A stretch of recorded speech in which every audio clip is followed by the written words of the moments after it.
좀비 재난이 터졌을 때 나는 이미 68살이었다. 혼자 사는 은퇴한 노인이었다. 사실 나는 종말이 무엇인지조차 몰랐다. 왜냐하면 나는 알츠하이머 환자였기 때문이다. 사람들은 흔히 노인성 건망증이라고 부른다. 내 이름은 서아로 은퇴한 교사이며 엘리베이터도 없는 낡은 6층짜리 아파트의 가장 꼭대기 층에 살고 있다.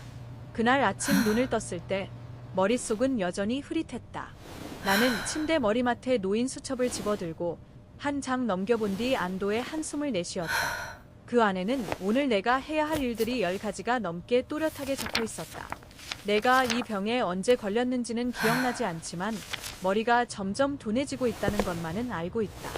어제의 일과 다음 날의 일을 모두 잊어버렸고 이 수첩이 바로 내 삶의 전부였다. 이유는 알 수 없지만 수첩에는 매일 내가 해야 할 일들이 미리 적혀 있었다. 누가 쓴 것인지는 모르지만 거기에 적힌 대로만 행동해야 내 삶이 흐트러지지 않는다. 예를 들어 오늘 11월 8일에는 외출 금지. 현관문을 단단히 잠그고 모든 커튼을 완전히 닫고 절대 열지 말 것.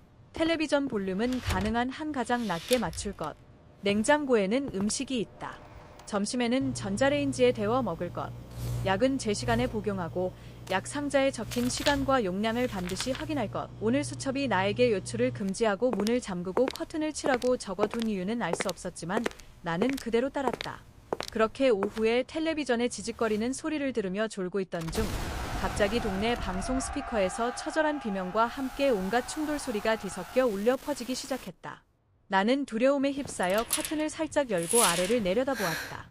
온 동네가 완전히 아수라장이 되어 있었다. 전동차 경보음, 아이들의 울부짖음, 미친 듯이 짖어대는 개소리, 온몸이 끈적한 액체에 젖은 것처럼 보이는 사람들이 거리에서 난폭하게 뛰어다니고 있었다. 수첩에 적힌 내용은 모두 사실이었다. 이 세계는 곧 무너질 것이다. 그날 밤 나는 거의 잠을 이루지 못했다. 괴물의 포효가 밤새도록 내 귓가에 울려 퍼졌다. 단 하룻밤 사이에 얼마나 많은 사람들이 좀비로 변했는지는 알 수 없었다.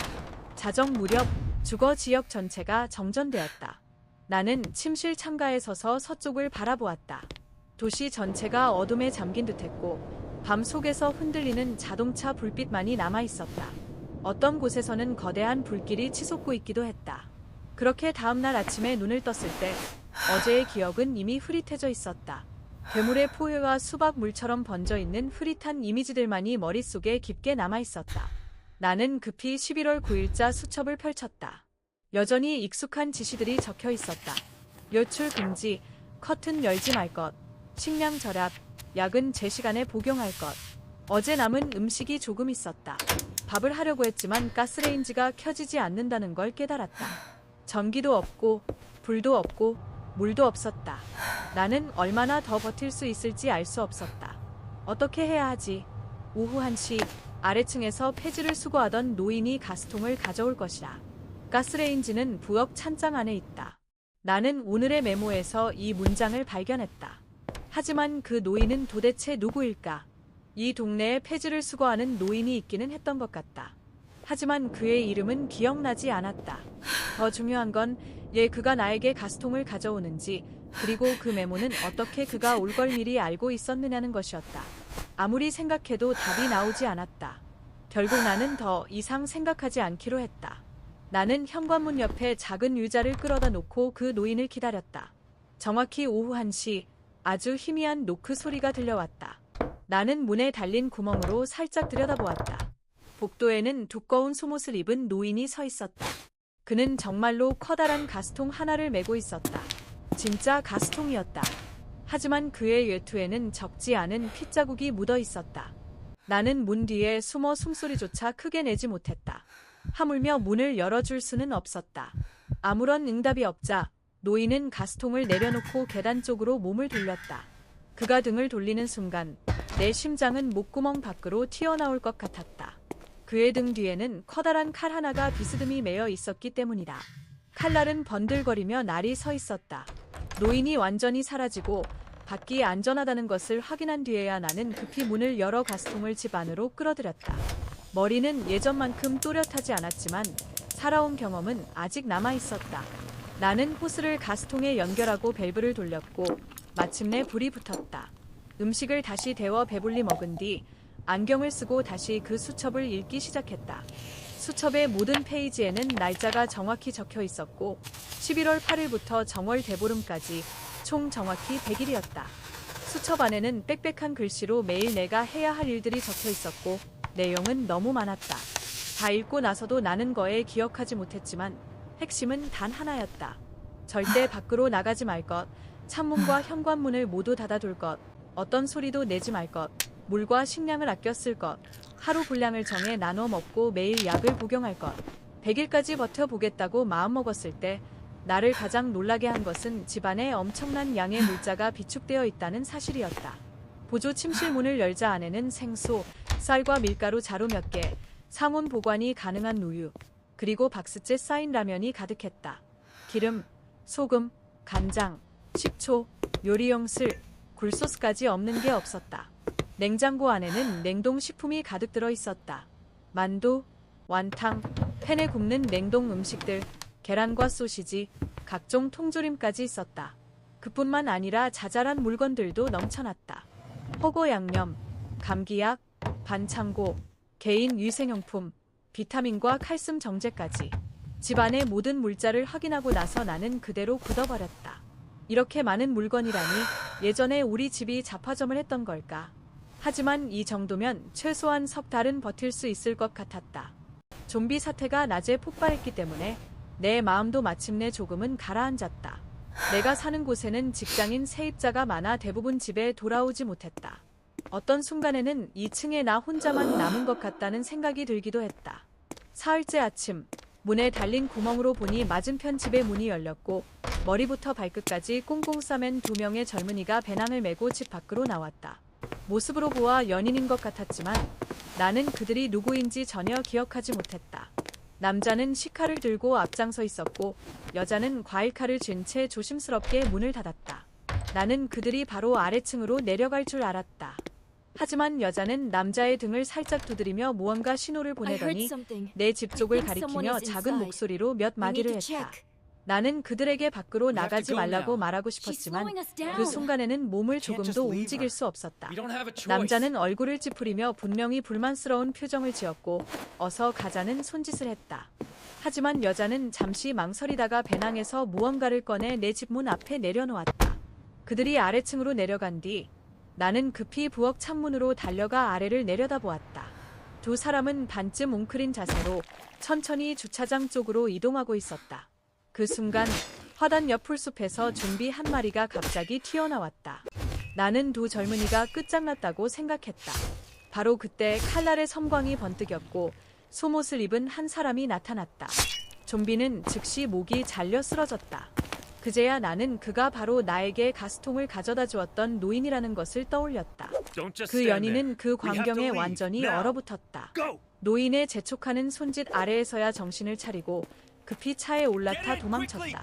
시동 소리는 단지 그들만 깨운 것이 아니었다. 숨어있던 모든 좀비들이 소리에 이끌려 차를 뒤쫓기 시작했다. 다른 건물이 시야를 가릴 때까지 나는 그 장면을 지켜볼 수밖에 없었다. 그 이후로는 아무것도 보이지 않았다. 내가 고개를 돌렸을 때 그 노인은 이미 오래전에 사라진 뒤였다. 소녀가 내 집 문 앞에 남겨둔 것은 빵 한 봉지였다. 그 후로 이어진 2주 동안 나는 거의 이런 식으로 살아갔다. 매일 종이에 적힌 지시를 수행하는 것 외에는 창가에 앉아 아파트 단지의 상황을 지켜보며 시간을 보냈다. 그리고 일어난 일들을 잊지 않기 위해 나 스스로 메모를 쓰기 시작했다. 중요한 일들을 기록하고 매일 아침 눈을 뜨면 그것을 다시 읽었다. 예를 들어 지금은 종말의 시대이고 밖에는 온통 좀비뿐이다. 아래층에서 폐자재를 수거하던 그 노인은 좋은 사람이었다. 그는 이미 많은 사람들을 구했다. 지난 2주 동안 며칠에 한 번씩 그는 나에게 물자를 가져다 주었다. 어떤 때는 물이었고 어떤 때는 보온팩이었다. 그는 문을 두드리지도 않고 물건을 내려놓은 뒤 바로 떠났다. 나는 그가 어디에 사는지도 모르고 어떻게 이 단지를 그렇게 자유롭게 드나들 수 있는지도 알 수 없었다. 하지만 수첩은 그가 좋은 사람이라고 말하고 있었다. 그래서 나는 용기를 내어 그와 이야기를 해보기로 했다.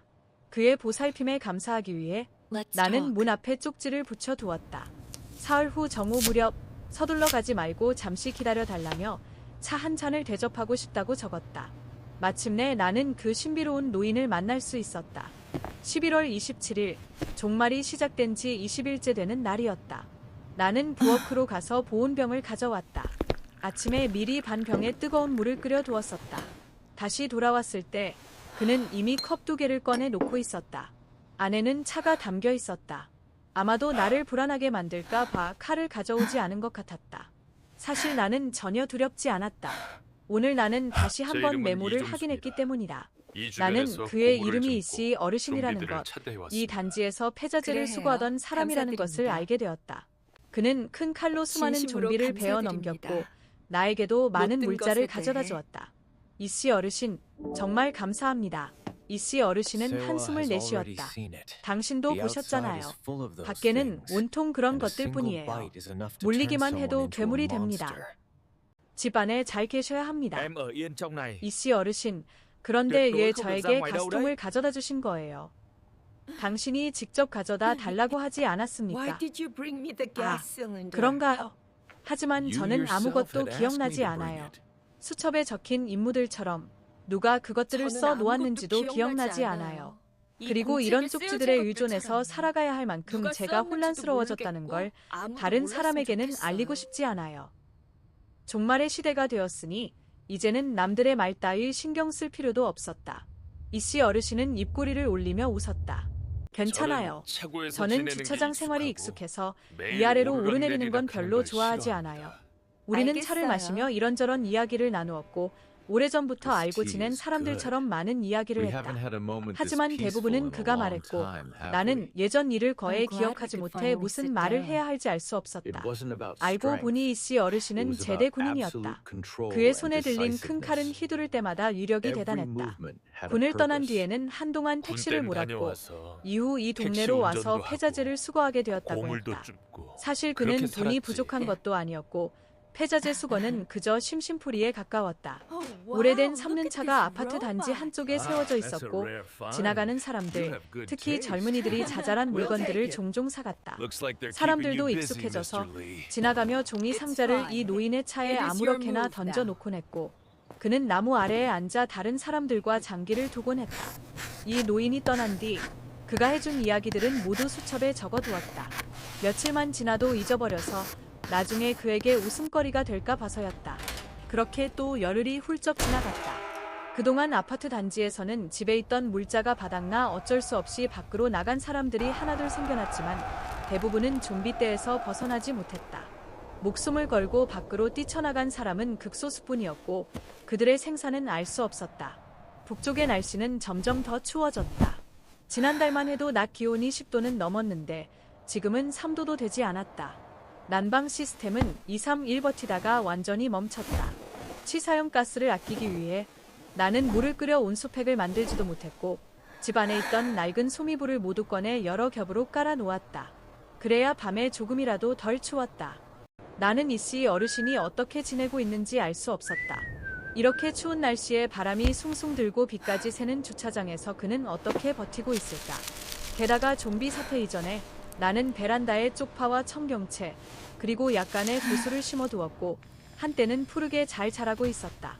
하지만 난방이 끊긴 뒤로는 거의 자라지 않았고 기온은 계속 내려갔다. 남아있는 채소들마저 얼어 죽을까 봐 나는 이를 악물고 모두 수확해 내려와 냄비 하나 가득 채워 호거를 끓일 준비를 했다. 아마도 생존 본능이 다시 깨어난 것일지도 모른다. 2달 가까이 공포 속에서 살아온 뒤 내 기억력은 조금이나마 회복된 듯했다. 적어도 이제는 수첩을 보지 않아도 이씨 어르신을 떠올릴 수 있었다. 나는 그를 이곳으로 불러 마지막 남은 신선한 채소로 함께 식사를 하기로 결심했다. 그동안 나를 돌봐준 것에 대한 감사의 표시였다. 오늘 남겨진 쪽지에는 분명한 경고가 적혀 있었지만 내려가지 말라는 말에도 불구하고 나는 계단을 향했다. 6층에서 1층까지 내려가는 길은 아마도 내 인생에서 가장 길게 느껴진 시간이었다. 팔다리가 못 움직일 정도는 아니었지만 2달 동안 집 안에 갇혀 지내며 거의 몸을 쓰지 않았기 때문이다. 밖으로 한 발 내딛자마자 소리를 내지 않으려는 듯 종아리가 덜덜 떨리기 시작했다. 나는 한 걸음 한 걸음 극도로 조심하며 계단을 한 칸씩 천천히 내려갔다. 이씨 어르신이 했던 말처럼 하루를 더 사는 건 하루를 더 번 것이었다. 이 나이까지 살았으니 지금 당장 죽는다 해도 더는 후회할 것이 없다고 나는 스스로를 달랬다. 1층 출입문에 다다라서야 나는 철문이 단단히 묶여 있다는 걸 알아차렸다. 밖에서 손을 뻗으면 열 수는 있지만 좀비들이 그런 지능을 가질 리는 없었다. 분명 이씨 어르신의 짓일 것이다. 그래서 여태까지 한 번도 좀비가 1층으로 올라오지 않았던 것이다. 나는 살금살금 문을 열었지만 이 철문은 너무 낡아 있었다. 황하는 소리가 울려 퍼지며 고요하던 아파트 단지를 뒤흔들었다. 나는 온몸에 식은땀이 흘렀다. 서너 분이 지나도 좀비가 나타나지 않자 그제야 이마에 땀을 닦을 수 있었다. 서아 선생님, 맞으시죠? 뒤를 돌아보니 어느새 100일 후의 문이 열려 있었고 중년의 부부 한 쌍이 어린 여자아이를 데리고 서 있었다. 그들 역시 머리부터 발끝까지 완전히 무장한 상태였다. 서아 선생님도 떠나실 건가요? 그런데 왜 빈손이세요? 아니에요. 저는 떠나지 않아요. 이씨 어르신을 찾으러 내려온 거예요. 분명 그들은 나를 알고 있었지만 나는 그들에 대해 아무런 기억도 없었다. 이씨 어르신 덕분에 지난 며칠 동안의 일들을 저희는 다 보고 있었어요. 그분이 없었다면 아무도 살아서 빠져나가지 못했을 겁니다. 라디오에서 방금 들었는데 정부가 도시 서쪽 50km 떨어진 산악 지역에 안전기지를 세웠대요. 이미 꽤 많은 생존자들이 모였다고 합니다. 저희 집은 물이 다 떨어졌어요. 그래서 안전기지로 가려고 하는데 선생님은 안 가세요? 안전기지 소식은 잠시나마 나를 안도하게 했지만 그렇게 먼 길을 가는 건 위험이 너무 컸다. 아니요. 저는 먼저 이씨 어르신을 보러 가고 싶어요. 물이 부족한가요? 아직 조금 남아 있으니 나눠드릴 수 있어요. 괜찮아요? 서아 선생님. 선생님 물이 아무리 많아도 저희 네 식구에게는 충분하지 않을 거예요. 한 달이면 뭐 합니까? 반년이면 또 어떻고요? 어차피 죽을 거라면 한번 걸어보는 게 낫죠. 나는 뭐라고 대답해야 할지 알 수 없었다. 내게는 100일을 버틸 식량이 있었지만 그 100일이 지나면 정말로 종말이 끝날 것이라고 어떻게 확신할 수 있겠는가. 그렇게 중년 남자가 앞장서고 여자는 아이의 손을 잡고 가운데에서 걸었다. 나는 그들 뒤를 따라가며 우리는 말없이 건물을 빠져나왔다. 그들은 도시 서쪽으로 향할 예정이었고 나는 주차장으로 가서 이씨 어르신을 찾으려 했다. 두 달이 지나며 기온은 영하로 떨어졌고 좀비들 역시 예전의 힘포함을 잃은 듯 보였다. 우리는 비교적 순조롭게 주차장에 도착했지만 차 문을 여는 순간 갑작스러운 소리가 울려 퍼졌다. 햇빛을 피하려던 좀비 한 마리가 언제부터인지 차 안에 숨어 있었던 것이다. 좀비는 남자의 목을 세게 물어뜯었고 차 밑에서는 또 다른 한 마리가 반쯤 몸을 드러내며 여자의 종아리를 물었다. 서아 선생님, 도망치세요. 바로 그 순간 여자는 온 힘을 다해 아이를 내 쪽으로 밀어냈다. 나는 생각할 틈도 없이 남은 힘을 모두 끌어모아 여자아이를 안고 주차장 쪽으로 전력 질주했다. 그때 나는 초조하게 손을 흔들며 나를 부르는 이씨 어르신을 보았다. 나는 목숨을 걸고 얼마나 달렸는지도 모른 채 마침내 자전거 보관소 안으로 뛰어들어왔다. 이씨 어르신은 즉시 문을 세게 닫았고 동시에 여자아이의 입을 막아 어떤 소리도 내지 못하게 했다. 이 자전거 보관소는 이씨 어르신의 손을 거쳐 작은 묘새로 변해 있었다. 겉에서 보면 합판뿐이었지만 안쪽은 전부 철판으로 용접되어 있었다. 하나의 차단벽이 있었고 그 앞에는 집수리에 쓰던 시멘트 포대와 모래주머니가 잔뜩 쌓여 있었다. 공간은 고작 6-7제곱미터 남짓이었고 작은 침대 하나가 놓여 있었다.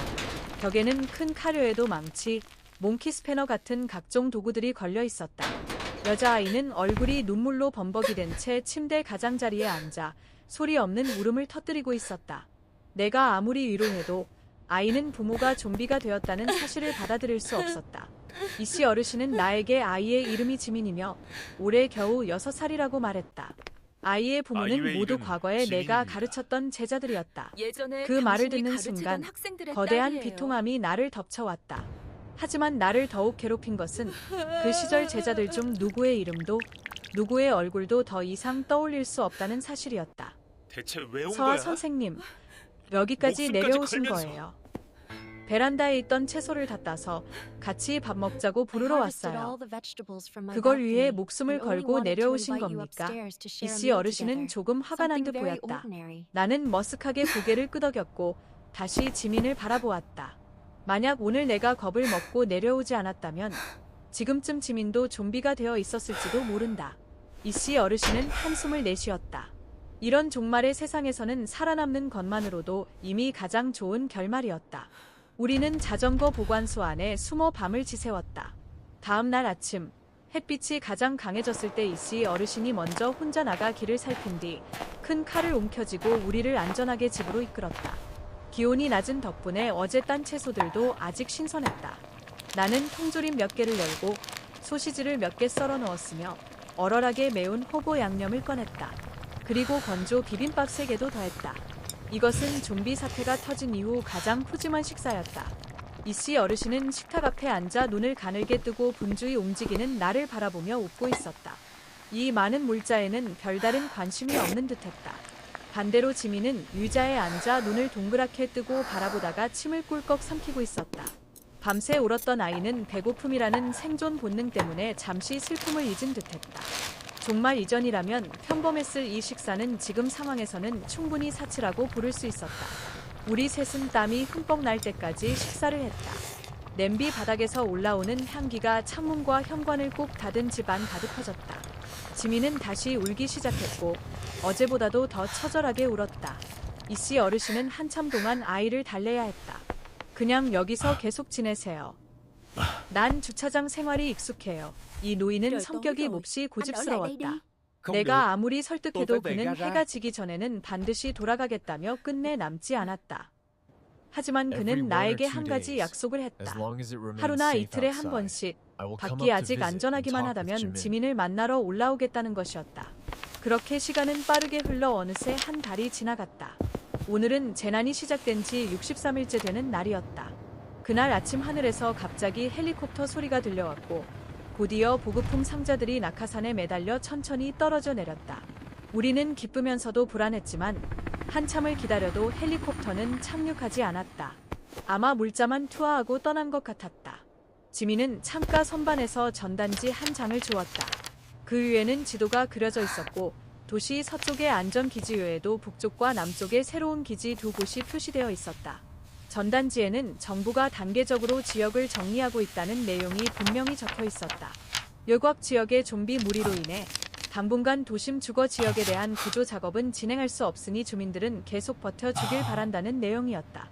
군을 신뢰해달라는 당부도 함께 적혀 있었다. 또한 전단지에는 좀비들의 활동성이 점점 약해지고 있다는 점을 포함해 여러 주의 사항이 적혀 있었다. 낮 동안 햇빛이 가장 강한 시간대가 비교적 가장 안전한 시기라는 내용이었다. 이 내용들은 사실 이미 모두 내 수첩에 적혀 있던 것들이었다. 한편으로는 이 전단지들이 내 기록이 정확하다는 것을 증명해 주었지만 다른 한편으로는 내가 쓸 수 있는 메모지가 이제 30날 남짓밖에 남지 않았다는 사실을 의미했다. 30날 뒤에는 멸망이 올까? 아니면 재탄생이 올까? 할머니, 얘 할아버지는 가버린 거야. 그분은 할아버지가 아니란다. 아래층에서 폐지를 줍던 이씨 어르신이란다. 그분 본 적 있어. 지민은 고개를 끄덕였다. 그분이 할머니 흉도 봤어. 뭐라고 했는데? 할머니가 많이 깜빡깜빡한다고 했어. 나는 크게 웃음을 터뜨렸다. 그렇게 진지해 보이던 이씨 어르신이 뒤에서는 남 흉도 본다는 사실이 의외였다. 불과 열흘 남짓한 시간 동안 지민은 가족을 잃은 슬픔에서 조금씩 벗어나고 있었다.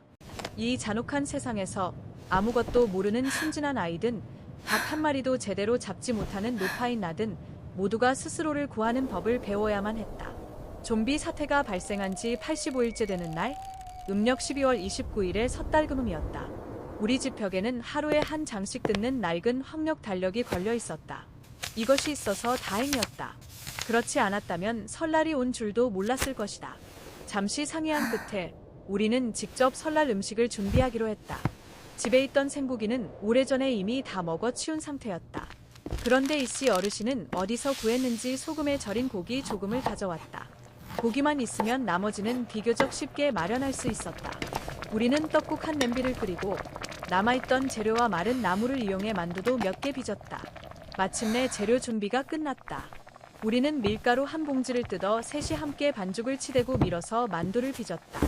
동시에 나는 떡국 한 냄비를 끓이며 명절 분위기를 내기 위해 만두 몇 개를 함께 넣었다. 마치 평범한 설 전날 저녁 식사인 것처럼 느껴졌다. 여러분은 지금 라디오를 듣고 계십니다. 새해에도 모두의 안녕을 기원합니다. 이 방송은 생존자 기지에서 전하는 설날 특별 방송입니다. 올해 인류는 역사상 가장 큰 위기에 직면해 있습니다. 우리는 바로 이 순간에도 여전히 많은 사람들이 집 안에 갇혀 있다는 것을 알고 있었다. 그리고 수많은 사람들이 가장 사랑하는 일을 잃었다는 것도. 아나운서가 목이 메인 채 말을 마치자 현장에서는 노랫소리가 울려 퍼졌다. 이 종말의 세상에서 혁명가요를 부르는 일이 새로운 유행이 될 줄은 아무도 상상하지 못했다. 제대 군인이었던 이씨 어르신은 눈물을 주체하지 못했다. 여보, 눈이 오고 있어요. 고개를 들어 올려다보니 밤하늘에는 눈이 소복이 쏟아지고 있었다. 몇 블록 떨어진 곳에서는 생존자들이 옥상에 올라 불꽃놀이를 쏘아 올리고 있었고 희망은 밤하늘 한가운데에서 피어나고 있었다. 그렇게 시간이 흘러 오늘은 좀비 사태가 발생한 지 95일째 되는 날이었다.